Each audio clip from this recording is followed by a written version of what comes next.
هو الذهب ممكن ينهار انهيار شديد جدا بعد اسعار القمه اللي وصل لها.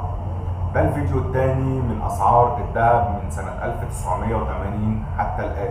هنبدا بسنه 2023 اللي سعر أوقية الذهب في السنه دي وصل ل 1825 دولار، والسعر المحلي وصل ل 2900 جنيه لسعر الجرام عيار 21.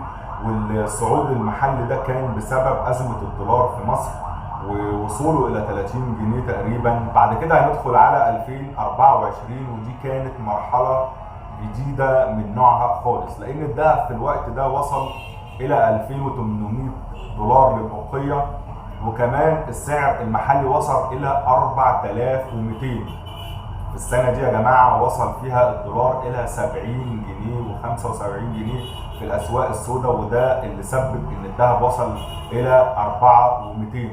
ولكن الكلام ده كان في شهر واحد تقريبا، ولكن الاسعار نزلت تاني الى ما وصلت ل 2600 جنيه تقريبا. كان انهيار كبير جدا بسبب ان تدخل الدوله لحل ازمه الدولار. هندخل على ليفل الوحش 2025 اللي بدات السنه معانا بالزياده في اول 3 شهور، بعد كده استقرت شويه وهديت الاسعار، ولكن بتعود تاني الزياده في الفتره الاخيره اللي احنا فيها حاليا. النهارده 17/10/2025 أوقية الذهب بتصل الى 4380 دولار، والسعر المحلي يا جماعه وصل الى 5850 للجرام الواحد عيار 21. السؤال هنا يا جماعه، هل الذهب ممكن ينهار انهيار كبير جدا فعلا زي ما حصل قبل كده بعد فتره الثمانينيات؟ ده وارد جدا جدا يا جماعه.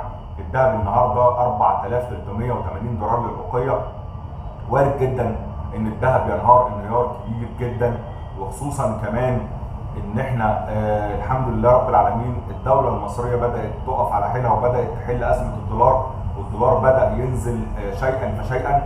فوارد ويعني متوقع بشكل كبير جدا ان الشاشه العالميه تريح وتصل تحت ال 4000 ويمكن كمان تحت ال 3000. ده كمان هيؤدي لو خدنا في الاعتبار نزول الدولار هيؤدي الى انهيار كبير جدا في اسعار الذهب. ده احتمال وارد. الاحتمال الثاني اللي وارد برضه يا جماعه، وارد جدا جدا ان هو يحصل ان الأوقية تصل الى 10000 دولار، وده لو حصل يا جماعه مع اسعار الدولار في مصر في الوقت الحالي بنتكلم ان سعر جرام عيار 21 هيكون ب 13500 جنيه. ركز معايا في الاسعار يا جماعه، الارقام بقت صعبه جدا جدا. ان سعر الأوقية